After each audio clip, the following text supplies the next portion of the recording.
नमस्कार दोस्तों, कल ही मैंने एक वीडियो बनाया था जहां पर आपसे चर्चा किया था कि G7 के द्वारा जो वैक्सीन पासपोर्ट लाने की बात कही जा रही है, इसको लेकर भारत ने विरोध किया है, पूरी तरह से उसको नकार दिया है। भारत का कहना है कि ये वैक्सीन पासपोर्ट नहीं आना चाहिए। वो आप कल देख लेना, लेकिन उसके अंदर मैंने आपको बताया था G7 के अंदर टोटल 7 कंट्रीज आते हैं, जैसा कि आप देख सकते हो। Canada, United states, Germany, France, Italy, United kingdom और जापान। पहले रशिया भी हुआ करता था। और इसकी जो मीटिंग है, मतलब हर साल जो मीटिंग होती है, आप देख सकते हो, इस बार कंडक्ट किया जाना है यूनाइटेड किंगडम के द्वारा। तो ये ऑलरेडी चल रहा है। अभी क्या है कि अगले हफ्ते जो हेड ऑफ द स्टेट है, प्राइम मिनिस्टर मोदी और बाकी के जितने प्राइम मिनिस्टर प्रेसिडेंट हैं, वो इसके अंदर पार्टिसिपेट करेंगे, लेकिन वो अगले वीक होगा। उसके पहले क्या है, जो मिनिस्टीरियल लेवल मीटिंग्स हैं इसके अंदर, वो कंडक्ट होती है। जैसे कि कल हमने चर्चा किया था, हेल्थ मिनिस्टर्स के बीच में यहां पर मीटिंग हुआ था, कोविड-19 को लेकर कैसे आगे बढ़ना है। अब यहां पर मीटिंग हुआ है फाइनेंस मिनिस्टर्स के बीच में, और एक बहुत हिस्टोरिक डील बताया जा रहा है जिसका नाम है ग्लोबल कॉर्पोरेट टैक्स डील। यहां पर आप देख सकते हो, in a historic deal G7 nations agree on global minimum tax of at least 15%। तो बहुत सारे सवाल हैं यहां पर कि एग्जैक्टली इसका मतलब क्या है, किसके ऊपर ये 15% टैक्स लगेगा, भारत को नुकसान फायदा क्या है, इन सब चीजों को ओवरऑल समझने की कोशिश करेंगे। चलिए आगे बढ़ते हैं। अगर आप यूपीएससी की तैयारी कर रहे हैं तो इसके बारे में सारी जानकारी आपको डिस्क्रिप्शन में मिल जाएगी, वहां से आप हमारे ऐप को भी डाउनलोड कर सकते हैं। एग्जैक्टली हुआ क्या है, सबसे पहले हम ये देख लेते हैं। जो G7 देश हैं, जो मैंने अभी आपको नाम बताए, उनके द्वारा यहां पर एक प्रपोजल को बैक कर दिया गया। मतलब G7 ने तो क्लियरेंस दे दिया है कि जो पूरे विश्व के अंदर एक कॉमन ग्लोबल कॉर्पोरेट टैक्स होना चाहिए। आपने देखा होगा, आज के ग्लोबलाइजेशन के जमाने में जो कंपनीज हैं, उनका विस्तार बहुत ज्यादा होता है। सिर्फ वो एक देश के अंदर काम नहीं करते हैं। जैसे कि यूएस की अगर बहुत सारी आप कंपनीज ले लो, गूगल ले लो, फेसबुक हो गया, इस तरह की बहुत सारी अलग अलग कंपनीज हैं जो कि विश्व के हर कोने में आपको देखने को मिलेंगी। तो यहां पर क्या होता है कि किसी देश के अंदर कुछ टैक्स लगता है, किसी देश के अंदर किसी प्रकार का टैक्स लगता है। इसको लेकर बहुत ज्यादा कंफ्यूजन है। तो यहां पर एक ग्लोबल कॉर्पोरेट टैक्स लाने की बात कही जा रही है कि एटलीस्ट उनके ऊपर इतना टैक्स तो लगना चाहिए। अब देखिए, इसका मेन प्रॉब्लम क्या आ रहा था अभी तक कि बहुत सारी कंपनीज क्या करते थे कि एक देश के अंदर उनको टैक्स पे करना है, सपोज भारत के अंदर कुछ टैक्स पे करना है, तो वो लोग उसको इवेट कर देते थे, क्योंकि वो अपना हेडक्वार्टर या फिर कई सारे जो ऑफिसेस हैं ऐसे देश के अंदर खोल देते थे जहां पर उनको कम टैक्स पे करना पड़ता था, जिसकी वजह से बहुत सारा जो टैक्स है जो भारत सरकार को मिलना चाहिए था वो नहीं मिल पाता था और दूसरे देश चला जाता था। इन सारी चीजों को देखते हुए यहां पर एक कॉमन ग्लोबल कॉर्पोरेट टैक्स लाने की बात कही जा रही है। और इसका जो डिसीजन है G7 के अंदर जो फाइनेंस मिनिस्टर्स हैं उनके द्वारा अडॉप्ट किया गया है ऑन 5 जून। तो चलिए इसको थोड़ा और अच्छे से समझते हैं कि एग्जैक्टली ये जो प्रपोजल क्लियर किया गया है G7 के द्वारा, इसके अंदर है क्या। इसको आप दो तरीके से देख सकते हो। ये जो भी प्रपोजल एंडोर्स किया गया है G7 के द्वारा, ध्यान रखिएगा ये अभी के लिए इंप्लीमेंट नहीं होगा, क्योंकि आप समझो इंप्लीमेंटेशन इतना आसान नहीं है। पूरे विश्व के देशों को यहां पर एग्री करना होगा, बहुत सारी चीजें मैं आपको एंड में उसके बारे में बताऊंगा, लेकिन G7 ने इसको क्लियर कर दिया है। तो यहां पर इसके अंदर आपको दो पार्ट देखने को मिलेंगे। सबसे पहला पार्ट अब ध्यान से सुनिए। The main part of the proposal states that countries around the world should tax their home companies overseas at least 15%। अब इसको फॉर एग्जांपल मैं आपको बताता हूं।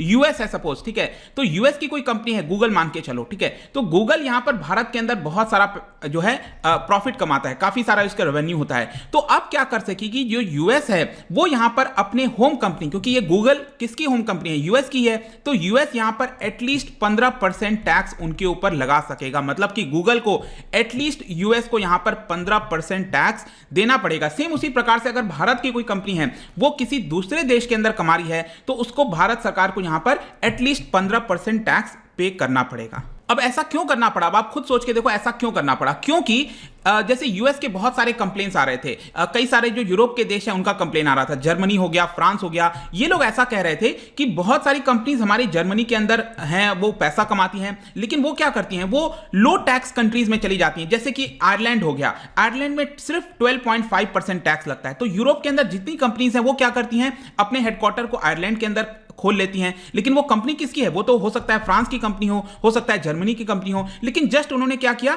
अपने हेडक्वार्टर को आयरलैंड में खोल दिया ताकि उनको बहुत कम टैक्स पे करना पड़े, 12.5% पे करना पड़े, और जो जर्मनी फ्रांस के अंदर उनको 25% 30% पे करना था उससे बच जाते थे। अब यहां पर क्या होगा कि वो कहीं पर भी अपना ऑफिस खोलेंगे, लेकिन स्टिल फ्रांस जर्मनी में उनको 15% टैक्स पे करना होगा। ये पहला इसका पार्ट है, आई होप कि आपको समझ में आ गया होगा। अब दूसरे प्रपोजल के अंदर आते हैं, जो दूसरा पार्ट है इसका, जो कि अगेन बहुत ज्यादा इंपॉर्टेंट है और इसी को लेकर काफी समय से मुद्दा उठ रखा है। देखिएगा यहां पर मॉडर्न जमाने में आप देखोगे तो बहुत सारे ऐसे डिजिटल कंपनीज आ गई हैं। डिजिटल कंपनीज कौन सी हैं? जैसे फेसबुक हो गया, गूगल हो गया, व्हाट्सएप, ये बहुत सारी डिजिटल कंपनीज हैं। इनका आपको ऐसा कोई फिजिकल प्रेजेंस नहीं मिलेगा। मतलब आप खुद सोचो, आप कोई गूगल में कोई सामान खरीदने थोड़ी जा रहे हो कि कहीं पर उसका फिजिकल प्रेजेंस है, वहां पर जाकर आप कोई चीज खरीद रहे हो। तो इनका ज्यादातर क्या होता है, ऑनलाइन प्रेजेंस होता है। तो इसकी वजह से क्या होता था कि भारत सरकार ने काफी समय से, ये भारत सरकार या फिर बहुत सारे देश, इवन ऑस्ट्रेलिया को लेकर बहुत सारा मुद्दा उठा था। आपने देखा होगा कि ऑस्ट्रेलिया ने तो यहां पर एक कानून भी पास कर दिया था। तो बेसिकली हो क्या रहा था कि ये जो कंपनीज हैं, डिजिटल कंपनीज हैं, जो यूएस से आती हैं, कई सारे देशों से आती हैं, वो भारत के अंदर आकर काम तो करती हैं, ऑस्ट्रेलिया के अंदर काम तो करती हैं, बहुत सारा प्रॉफिट कमाती हैं, लेकिन उसका जो रेवेन्यू है उसको शिफ्ट कर देती हैं दूसरे देश के अंदर। तो अब यहां पर इसके अंदर यह बोला गया है, ये जो भी कंपनीज पैसा कमाती हैं, चाहे गूगल हो, फेसबुक हो, ऑनलाइन माध्यम से जो भी पैसा कमाती हैं, उनको अपना एक हिस्सा पैसे का, प्रॉफिट का एक हिस्सा जो है उस देश के साथ भी शेयर करना पड़ेगा। मतलब कि भारत सरकार को यहां पर मिनिमम कुछ पेमेंट करना पड़ेगा अपने प्रॉफिट का। यह दूसरा प्रपोजल बताया गया है इस पूरे डील के अंदर।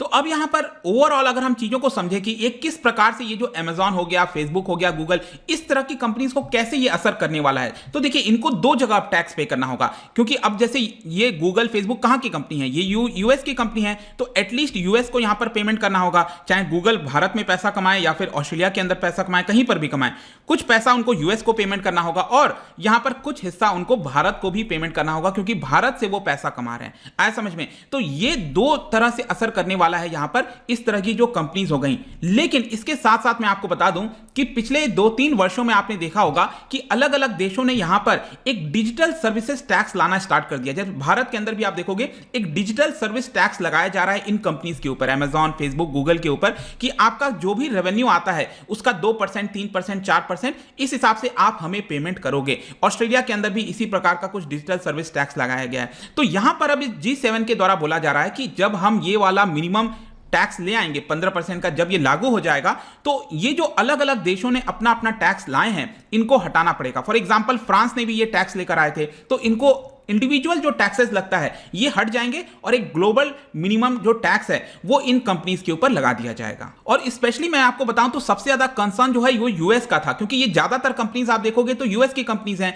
तो ज्यादातर क्या हो रहा था कि जो देश हैं यूरोप के अंदर, ऑस्ट्रेलिया, भारत, ये क्या कर रहे थे, ये इन कंपनीज के ऊपर, गूगल, अमेज़न के ऊपर काफी सारा टैक्स लगाना स्टार्ट कर दिए थे, जिसको लेकर यूएस कई बार धमकी भी दे रहा था कि आप हमारे अमेरिकन कंपनीज के साथ अच्छा नहीं कर रहे हो। तो यहां पर यूएस भी ये कह रहा है कि चलो अब एक कॉमन टाइप का टैक्स लगाओ जो सबके लिए इक्वल होगा, आप सिर्फ यूएस की कंपनीज को टारगेट नहीं कर सकते। तो ये यहां पर घोषणा की गई है।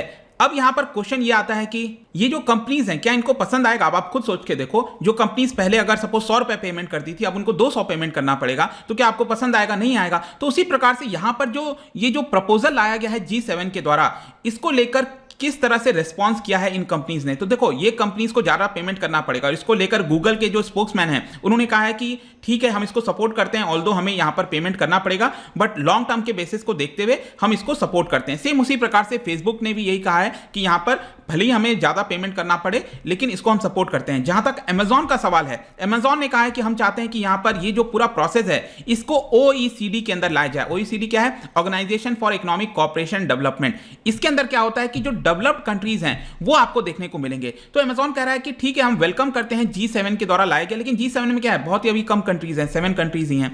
तो यहां पर और ज्यादा इसका विस्तार होगा, ज्यादा देशों के द्वारा एक्सेप्ट किया जाएगा, तब एक बेहतर कदम होगा ये। तो ध्यान रखिएगा अभी के लिए सिर्फ G7 के द्वारा किया गया है।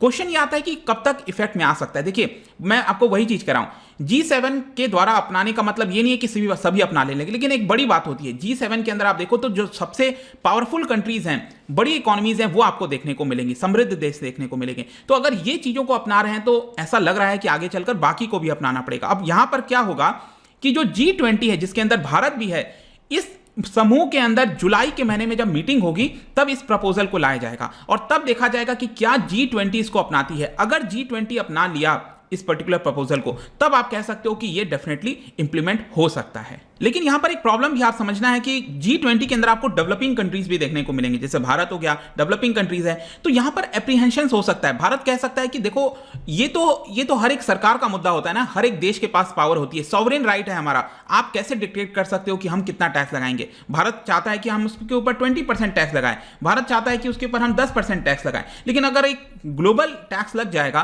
तो फिर उसको चेंज करना मुश्किल हो जाएगा। तो इसको लेकर कुछ एप्रीहेंशन हो सकता है, क्योंकि काफी डिफरेंस होता है डेवलप्ड और डेवलपिंग कंट्रीज हैं। डेवलप्ड कंट्रीज तो क्या है, उनको थोड़ा बहुत कम ज्यादा रेवेन्यू हो तो कुछ चलता है, लेकिन भारत जैसे डेवलपिंग कंट्रीज के लिए छोटी छोटी चीजें भी मायने रखती हैं। अब यहां पर एक और मैं आपको एंगल दिखाता हूं। बेसिकली ऑक्सफैम के बारे में आपने सुना होगा। बेसिकली ये जो ग्रुप है वो जो इनइक्वालिटी है इसको रिड्यूस करने के लिए एडवोकेसी करता रहता है, आगे बढ़कर आता रहता है। तो इन्होंने ये कहा है कि इस तरह का जो कदम लाया गया है, ठीक है, ये एक बार के लिए बहुत ही छोटा कदम है, ये कोई बड़ा कदम नहीं है। ऑक्सफैम अक्सर ये कहता है कि जो कॉर्पोरेट्स हैं, बिजनेसेस हैं, उनके ऊपर ज्यादा टैक्स लगाना चाहिए, 30%, 40%, 50% जैसे टैक्स लगाने चाहिए। लेकिन ऑक्सफैम का कहना है कि यहां पर अभी के लिए जस्ट 15% टैक्स, ये बहुत ही कम है, इससे इनइक्वालिटी एज सच कम होगी नहीं। अब आपका क्या सोचना है इसको लेकर? क्या इतना ज्यादा मुझे तो शायद इतना नहीं लगता कि हम 40%, 50% अगर टैक्स लगाएंगे कोई भी इंसेंटिव नहीं रहेगा यहां पर। ठीक है, इनइक्वालिटी कम करना है, लेकिन अगेन यहां पर जब चीजें होंगी ही नहीं, लोग काम ही नहीं करेंगे, तो फिर इनइक्वालिटी कम ज्यादा करने का फायदा क्या रहेगा? तो ठीक है, एक बैलेंस्ड अप्रोच होना चाहिए, लेकिन बहुत ज्यादा टैक्स लगा देने पे भी यहां पर एक तरह से जो एफिशिएंसी है वो कम होती है, एक तरह से आप देखोगे तो। जहां तक भारत का स्टैंड है, तो देखो अगेन भारत के लिए अब देखना होगा, भारत को फायदा है नुकसान है वो तो आगे चलकर अभी हम कह नहीं सकते। भारत के जो फाइनेंस मिनिस्ट्री के अंदर जो डिवीजन है, जो रेवेन्यू डिपार्टमेंट है, इन सारी चीजों को देखेगा, समझेगा, और हमें यह भी देखना होगा कि सॉवरेन, क्योंकि टैक्सेशन मैंने आपको ऑलरेडी बताया ये सॉवरेन फंक्शन है। अब ये पावर चली जाएगी, अगर हम इसको इंप्लीमेंट कर देंगे तो भारत सरकार के पास से पावर चली जाएगी, क्या इसको इंप्लीमेंट करना चाहिए, नहीं करना चाहिए। तो प्रोज एंड कॉन्स आगे देखे जाएंगे। अभी एग्जैक्टली श्योर नहीं है कि भारत को फायदा ही होगा या फिर नुकसान होगा, वो आगे समय ही बताएगा। और भारत सरकार जो भी यहां पर निर्णय लेगी, जो भी यहां पर बयान आएंगे, वो मैं आपको अपडेट कर दूंगा। लेकिन आई होप कि इस वीडियो के माध्यम से आपको जो भी कुछ चल रहा है, ये global minimum tax, global corporate tax deal, जो भी हुआ है G7 के बारे में, आपको पता चल गया होगा। जाने से पहले एक इंटरेस्टिंग क्वेश्चन आपके लिए लेकर आया हूं, लाफर कर्व के बारे में। क्या आप मुझे बता सकते हो कि इसका रिलेशनशिप एग्जैक्टली है क्या? लाफर कर्व में जो है क्या एग्जैक्टली बताता है? 4 ऑप्शन है, इसका जो राइट आंसर है आपको पता ही है, मेरे इंस्टाग्राम पर तो आपको मिलेगा ही। अगर आप वहां पर नहीं हो कोई बात नहीं, टेलीग्राम से भी ले सकते हैं इसका राइट आंसर। मैं कई सारे एमसीक्यूज यहां पर डालता रहता हूं, स्टोरीज के फॉर्म में आप जाकर प्ले कर सकते हो। बाकी अगर आपको पीडीएफ चाहिए, अलग अलग सोशल मीडियाज पर जुड़ना चाहते हैं तो आ सकते हैं। और अगर आपको इकोनॉमिक्स पढ़ना है, कोई भी एग्जाम की प्रिपरेशन कर रहे हैं, तो आप हमारे ऐप को जरूर डाउनलोड करिए, विजिट करिए हमारे वेबसाइट। आई होप कि वीडियो आपको पसंद आया होगा। मिलता हूं आपसे next time. Till then, thank you very much, see you soon.